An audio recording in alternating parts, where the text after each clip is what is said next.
Welcome to Fierce, Fun, Feminine, and Other F Words. I'm Christine Elizabeth, and I help women unstuck themselves. And in today's episode, I'm going to have you smell yourself. Hopefully you didn't just leave the gym. Okay, so we're not talking about body odor. We're talking about fragrance. How do you smell? What do you bring to the room when you walk in, and what do you leave behind? I love this topic. I've been a fragrance person for as long as I can remember. I know a little bit. Today we're going to dive into Fragrance 101 and find out why even the woman who says she doesn't wear fragrance, I believe it's just that she hasn't found the right one yet. Let's get started. The fragrance industry in the United States hit nearly $12 billion in 2020.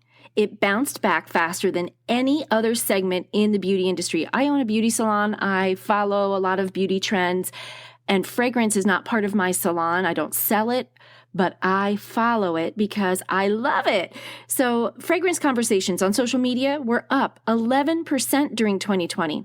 They track conversations. It's something about earned media value. There's all this marketing information that's out there about it, but fragrance conversations were up.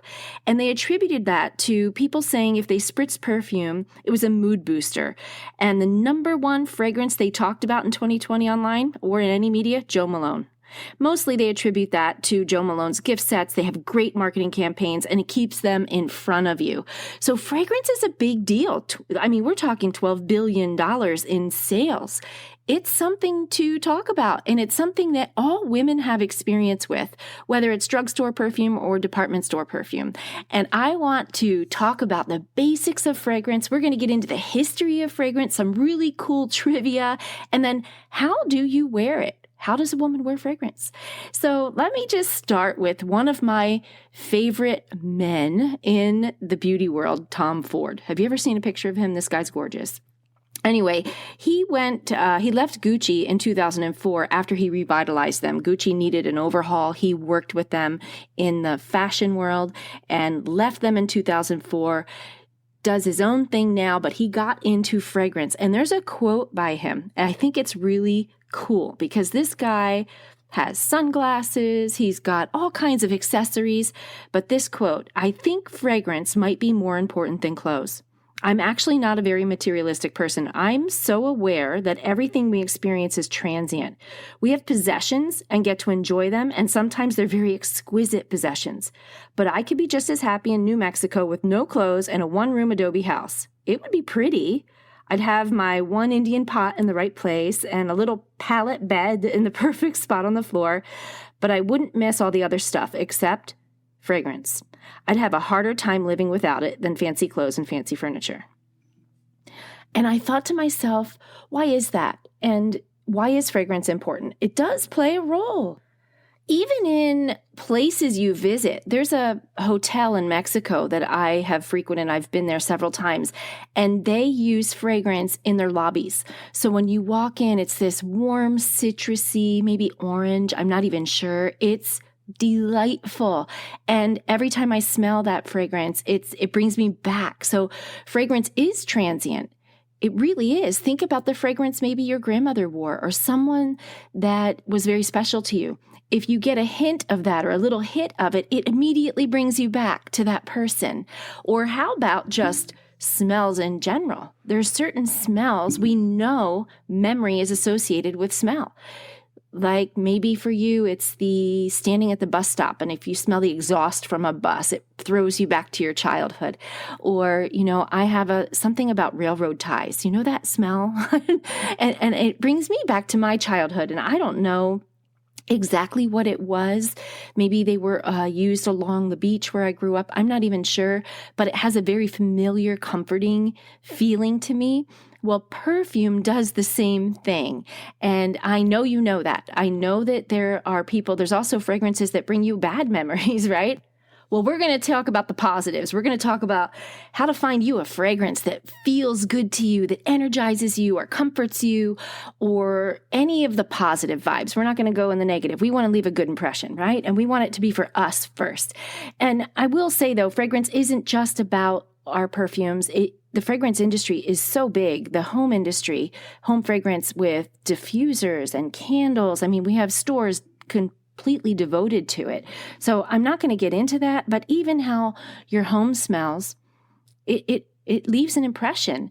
I remember, and I'll say this one thing about fragrance in a room before we get into perfume, but back in the day, and I'm dating myself here, but when Victoria's Secret first opened, brand new store, they used to play classical music, like a lot of violins, something, very World War I-ish, and they burned vanilla candles. It was completely different vibe than it is today. And I remember they were one of the first companies that did a study on how certain fragrances make people linger longer in a retail setting. And I'm so sad they don't do that anymore because it made the store, it set it apart from all the other stores. And I'm sure candles have some, liability in shopping malls and all of that stuff. But that was such a special experience. Do you remember that? Are you with me?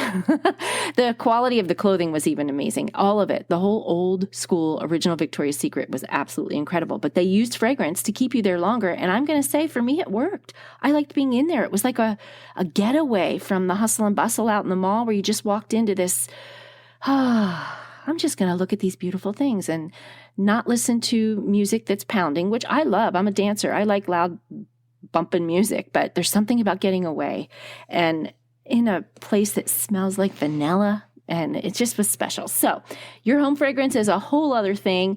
And what does your house smell like? Does it smell like cats and dogs?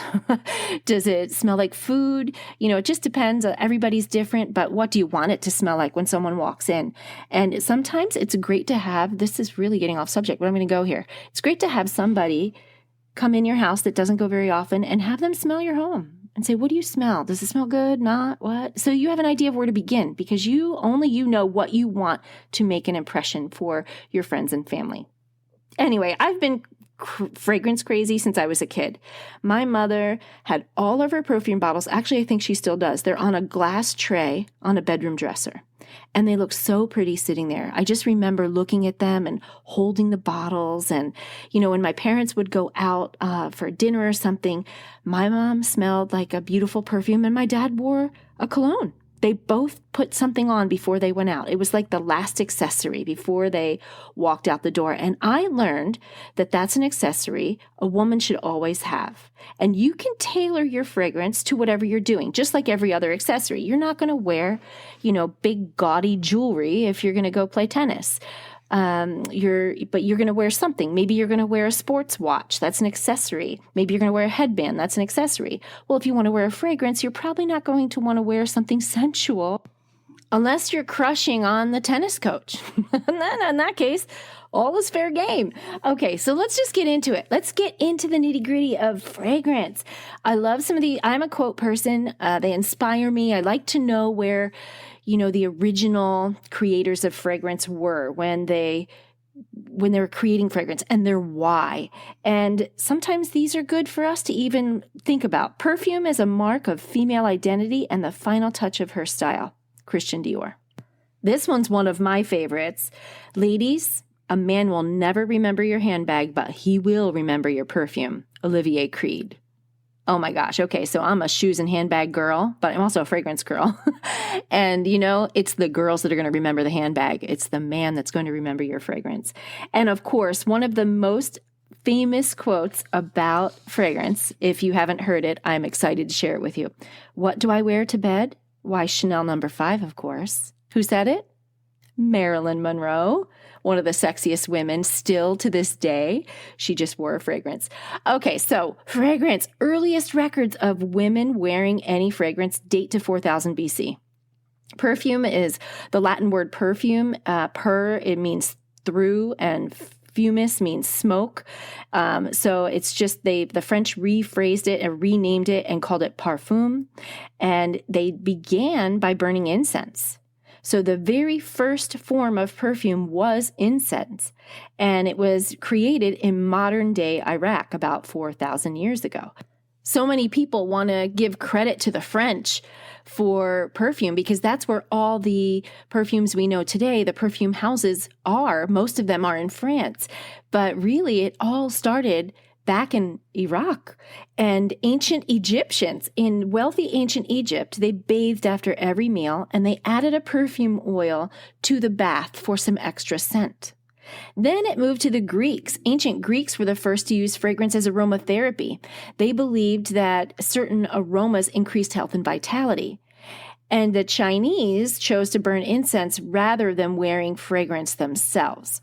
All the older fragrances we're talking about go back to the earthy things like cedar, myrrh, frankincense, some florals. They definitely had some florals in there, but not as much. Today we have edibles and greens and florals and orientals and musk, and we just have, there's different categories, right?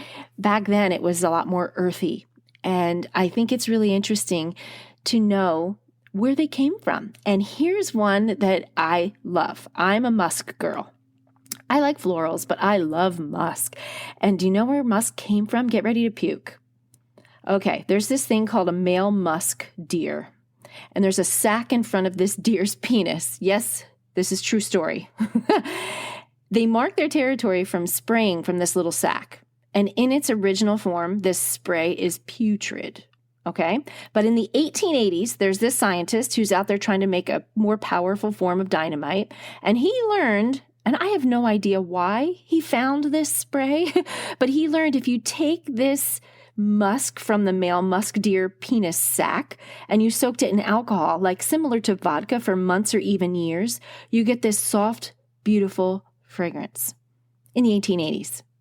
I had no idea that's where musk came from. I knew it had something animal.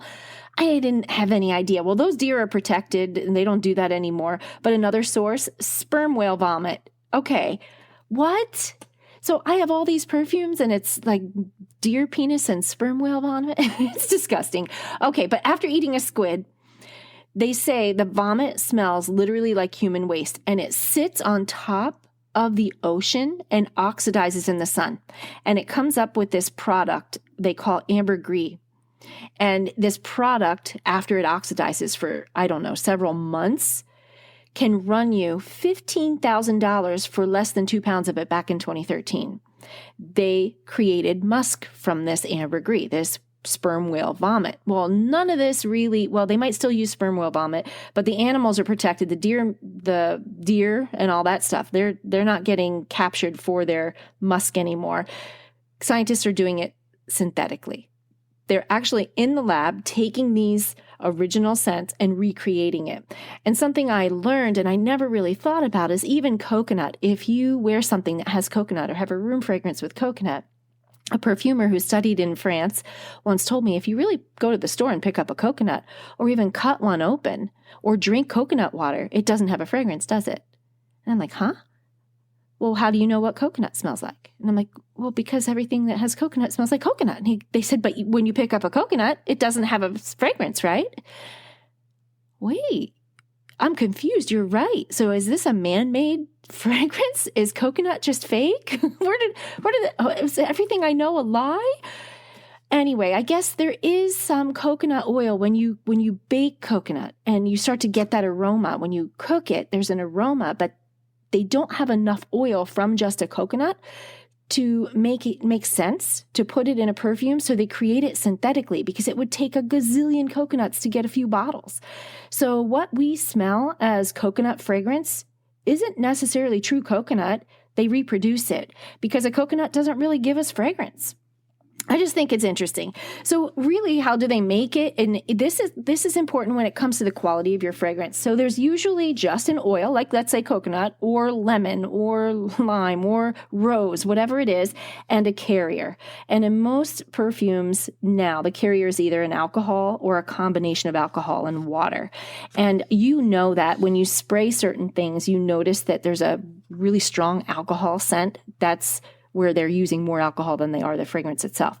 So when you first buy a fragrance or spray it, before you buy it, I want you to wear it. Don't buy it out of the store. Please don't buy it right out of the store unless you already know you like it. And this is why. Fragrances are layered, and the chemists who create your fragrance know this. There's a top note, a middle note, and a base note. So when you spray that fragrance the first time, the top note is what you smell first. Those ingredients are volatile. They're light, they're fresh, and they also have the shortest lifespan. They last 5 minutes maybe to 2 hours. They're usually aromatic or citrus or green or one of those things. So it goes away quick. That's why you don't want to buy something right out of the bottle on the first spray.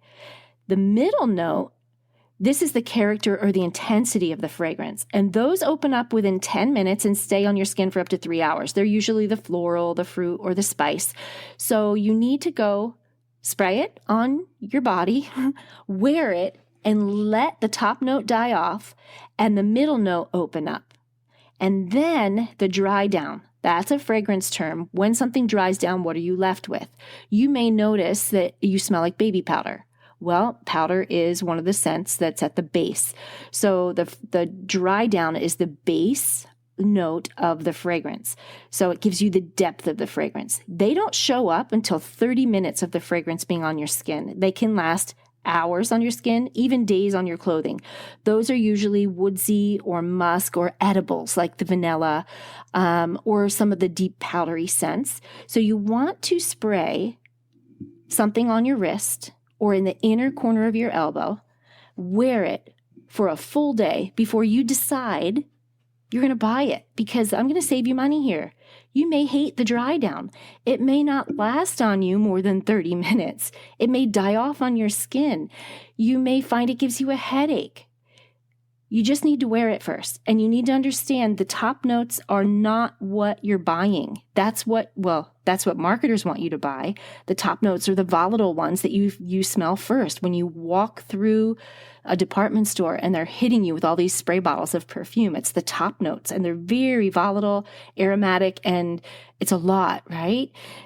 But if you wear it and walk out of that store and let it do its thing on your skin, then you're going to know if you can live with that fragrance. So I stop no matter what. I have so many bottles of perfume, you guys.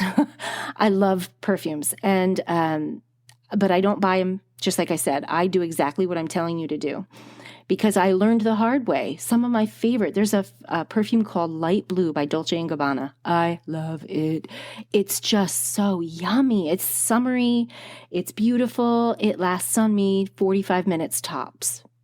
And I don't want to, we keep buying the bottles thinking I'd layer it with the lotion, which is a trick. You know, if it goes off your skin really fast, you buy the scented lotion and then you put it on, and my skin just eats that stuff up.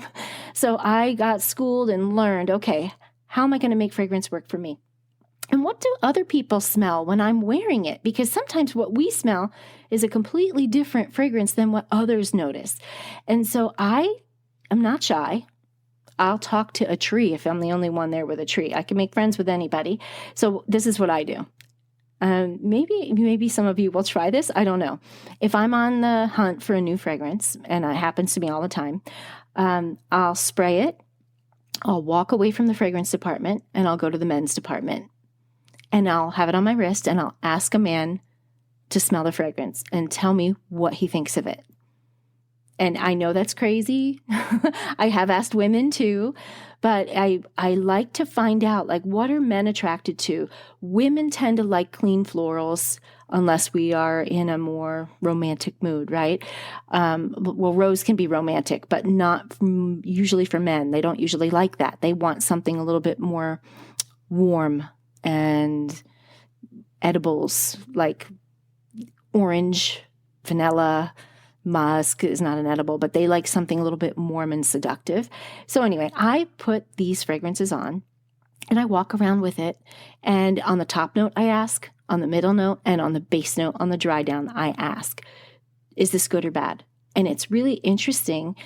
Most of them have the same response. Really interesting. And sometimes their response doesn't match mine. Sometimes I think it just smells terrible on me, but they love it. And other times, it's just, yep, this is a winner and I'm going to go buy it.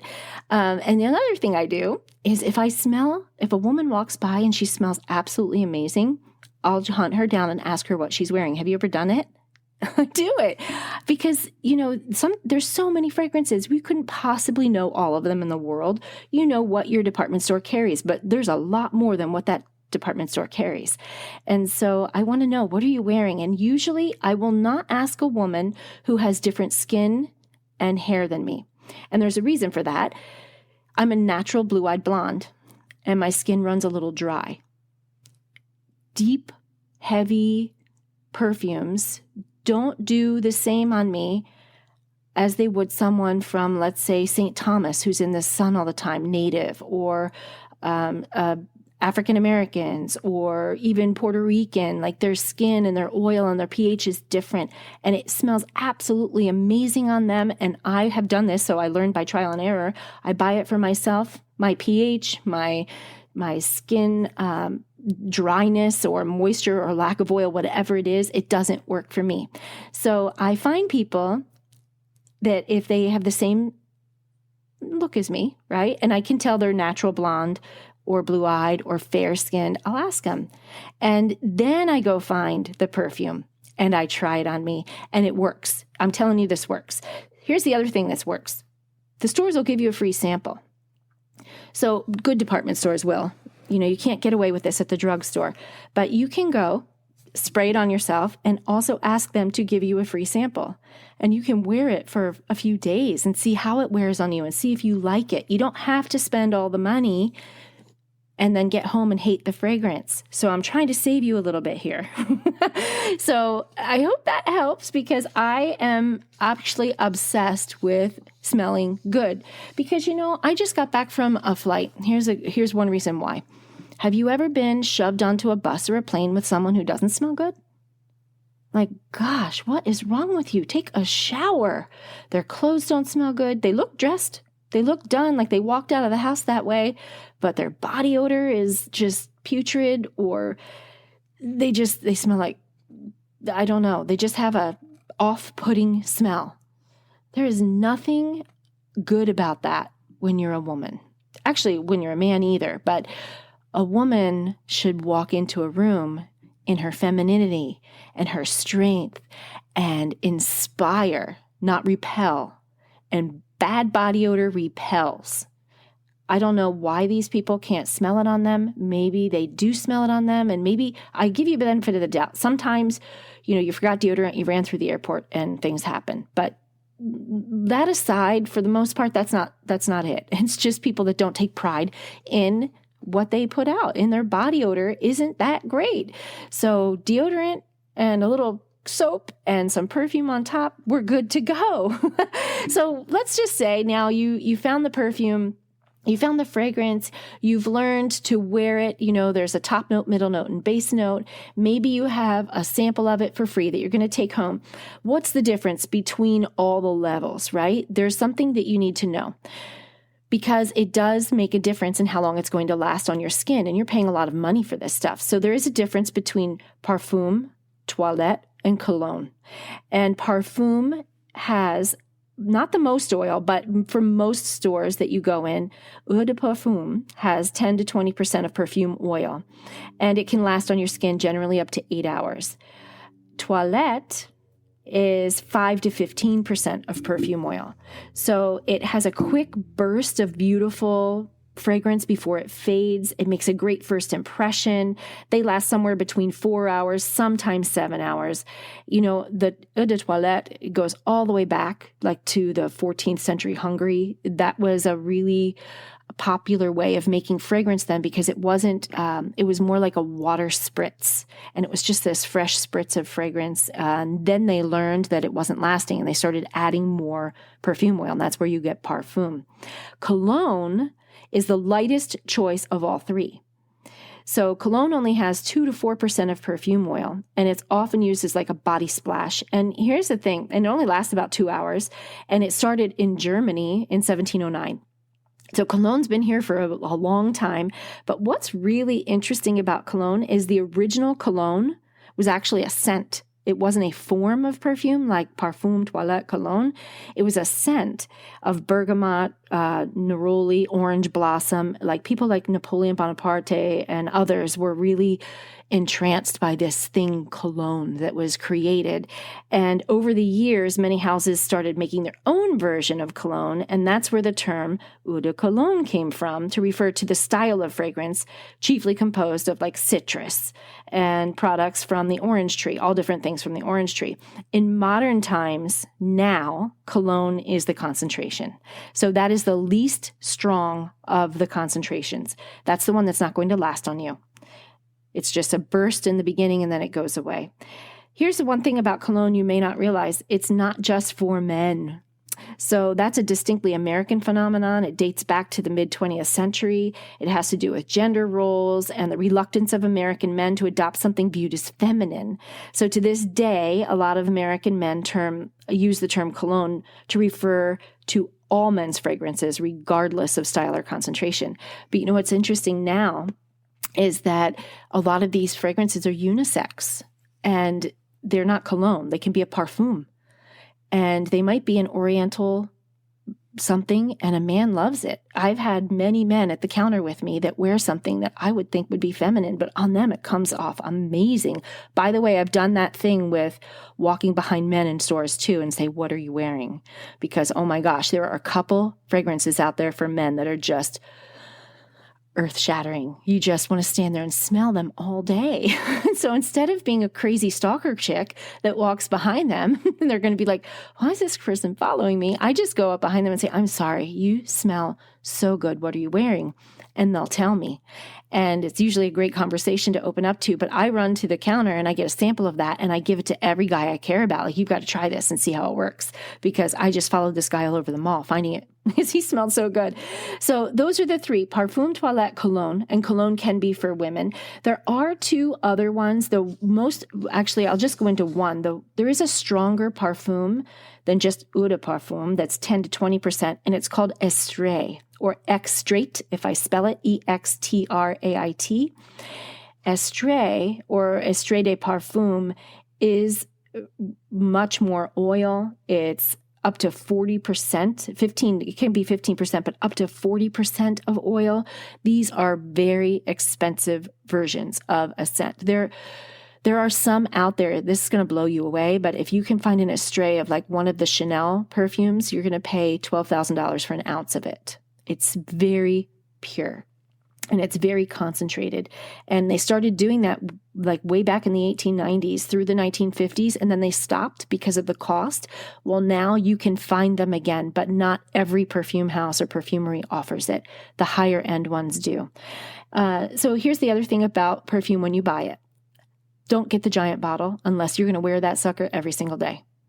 Perfume should be purchased in smaller batches because it deteriorates. So the smaller the bottle you can buy, the better. Yes, they entice you. They make it cheaper when you buy a bigger bottle. Just make sure you're going to use that fragrance before its shelf life. And most of them, surprisingly, their ideal shelf life is less than 6 months.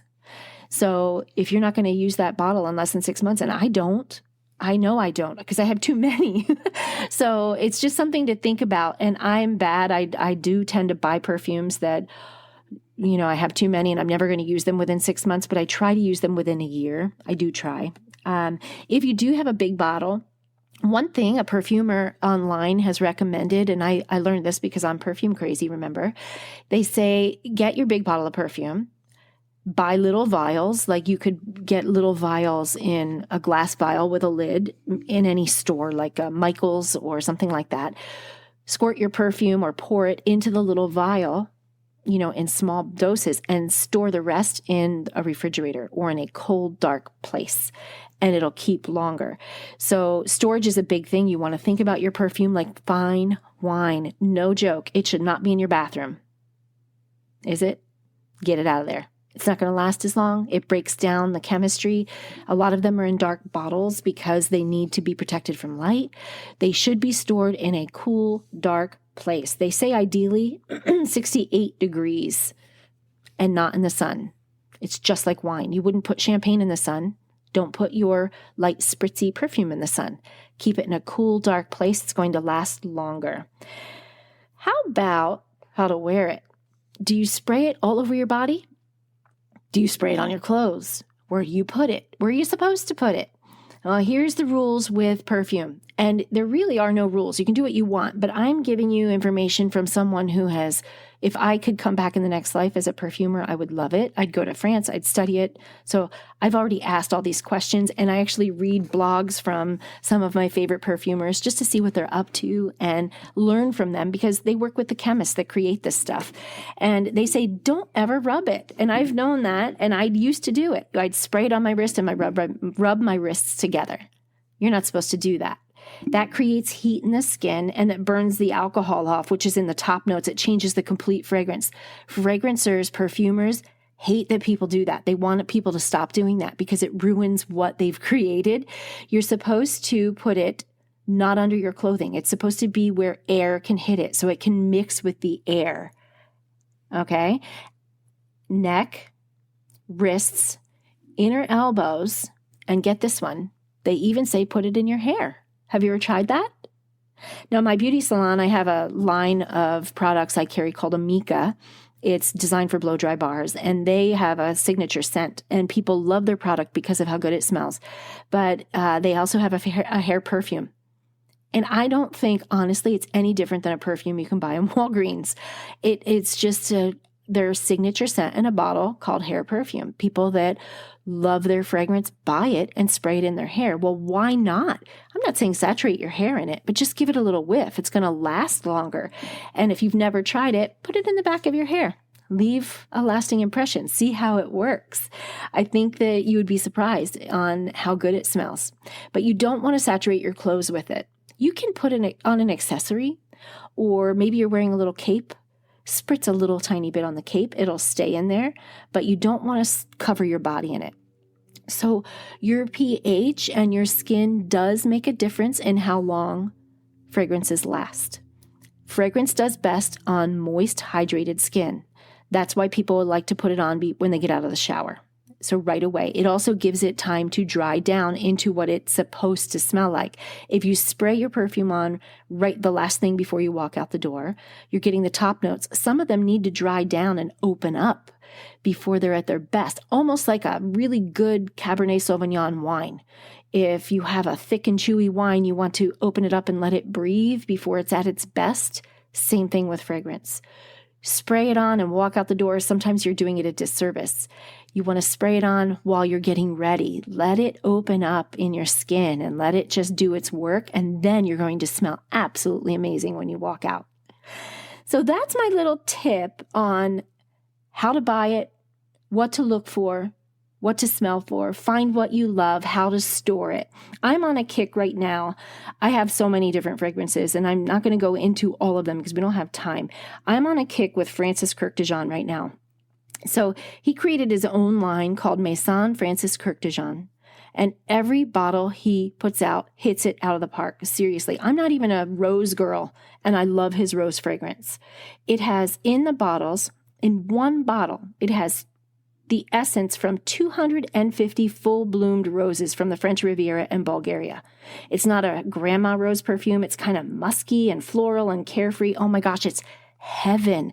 And I'm not a rose girl, but somehow he created this rose perfume that I have fallen in love with.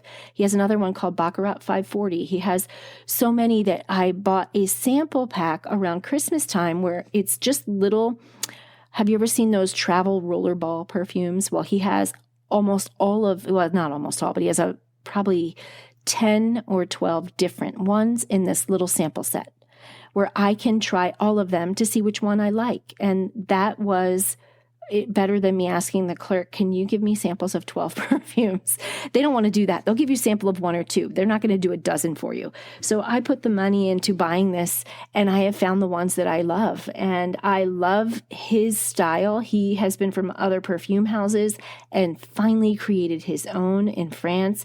And when you find a perfumer who has the experience and the nose, and he knows exactly what needs to be in there to make this last, you're going to love it. So it's not just about the name that's slapped on the bottle, you may have never heard of it, and it might be your most favorite perfume ever.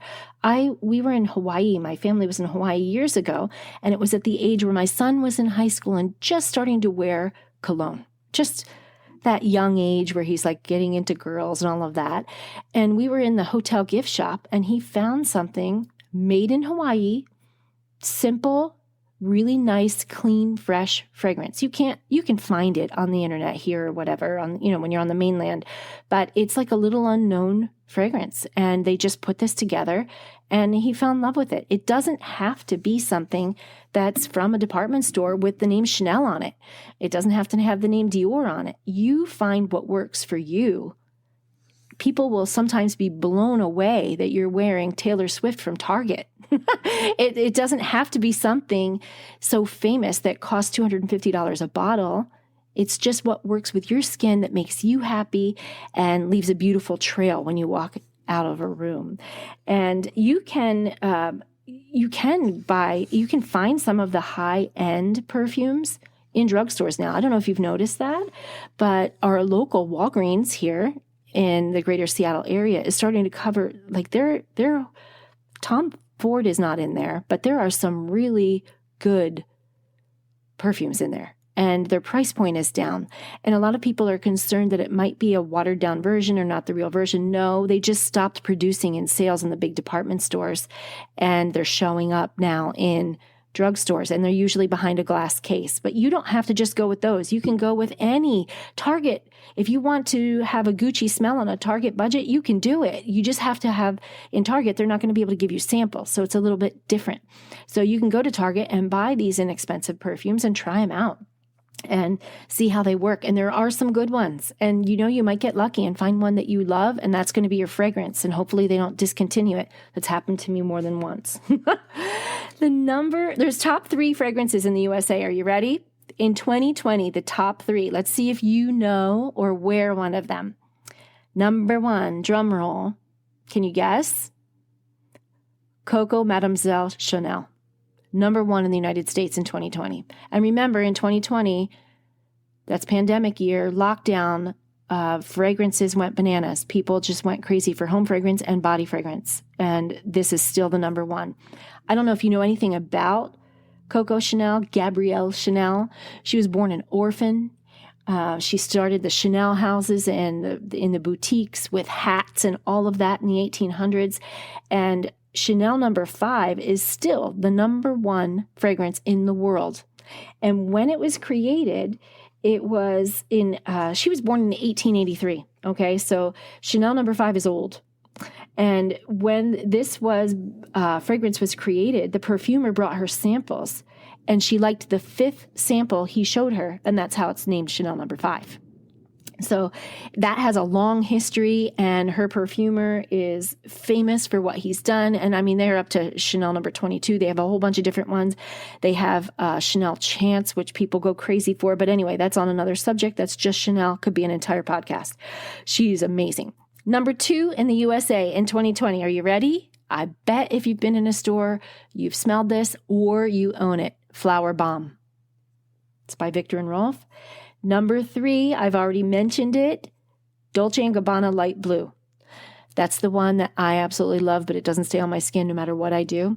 That one was number 3 in USA sales, just the United States. So it's Coco by Chanel, Flower Bomb, and Dolce & Gabbana Light Blue. I don't know if that falls into any of your category. The top 10, I'm sure you wear or have worn one of them, but I wanted to share the top 3. But globally, Chanel number 5 is still a favorite.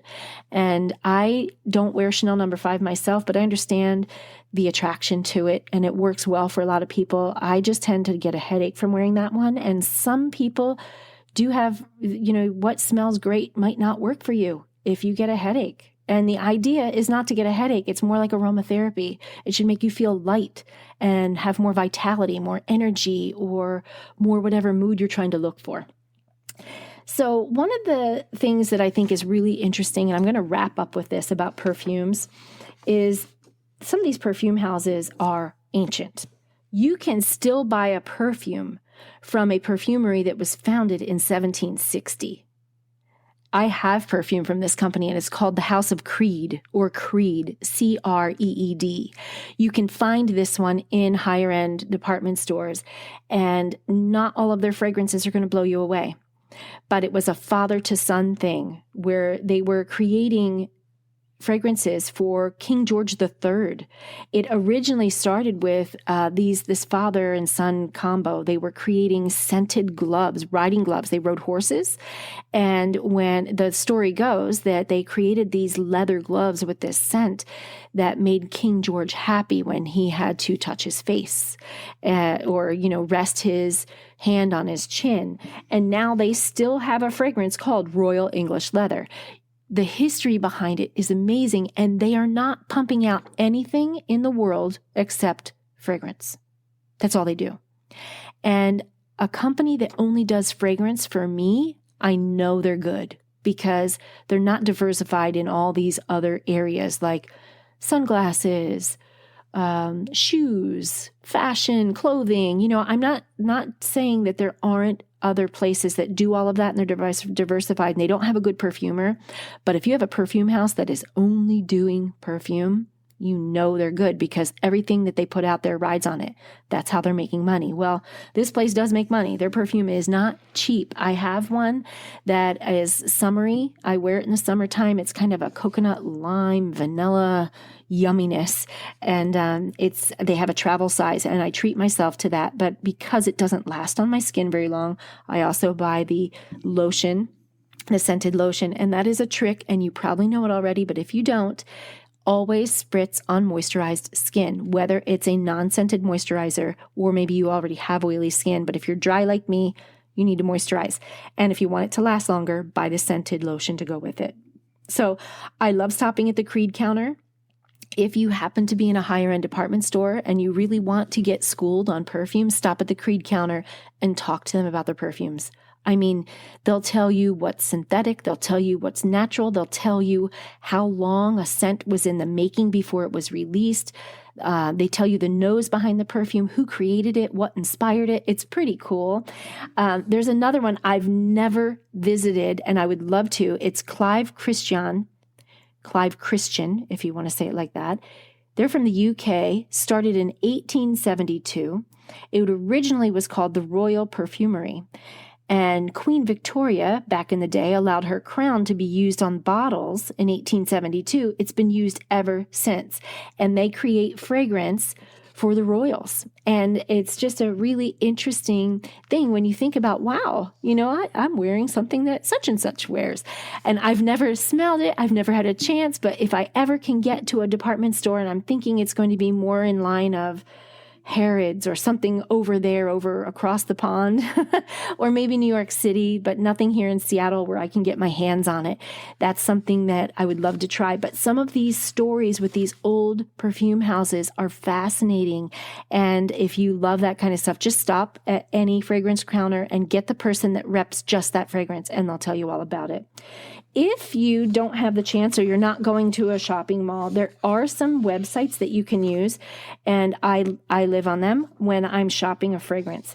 And one of them is called basenotes.net. If you ever want to sample a fragrance and you're not sure, what are other people saying? What's the longevity?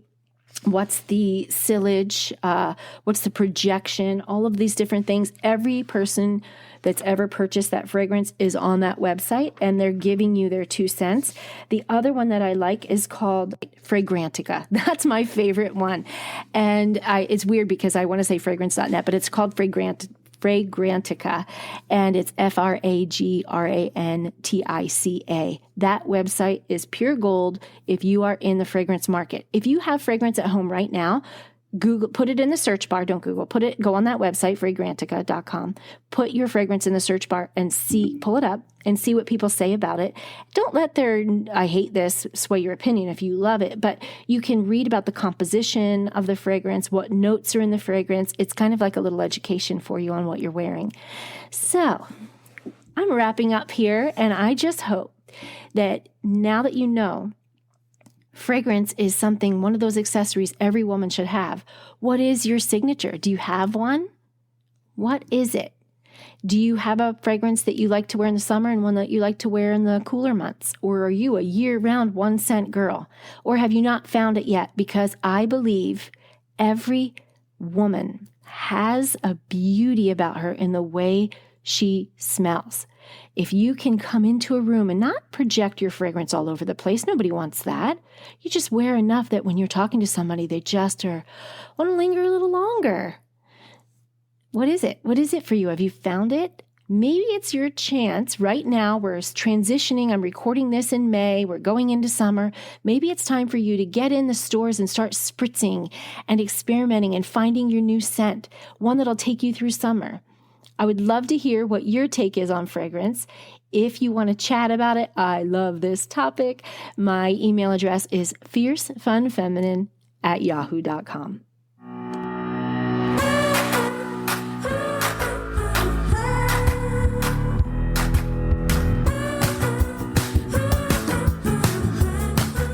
Spending time with me on this podcast. Preparing for it was a breath of fresh air for me. Literally, after a couple episodes and interviews of marriages that had a tough time, this was just a lightness of being. I love fragrance and all the positive vibes it brings me. I hope you enjoyed it too. Don't forget to hit subscribe so that you can be alerted to my next episode. And feel free to share this podcast, maybe even with your daughter who is just learning all about these things. And until next time, have a fierce, fun, feminine, and fabulous day.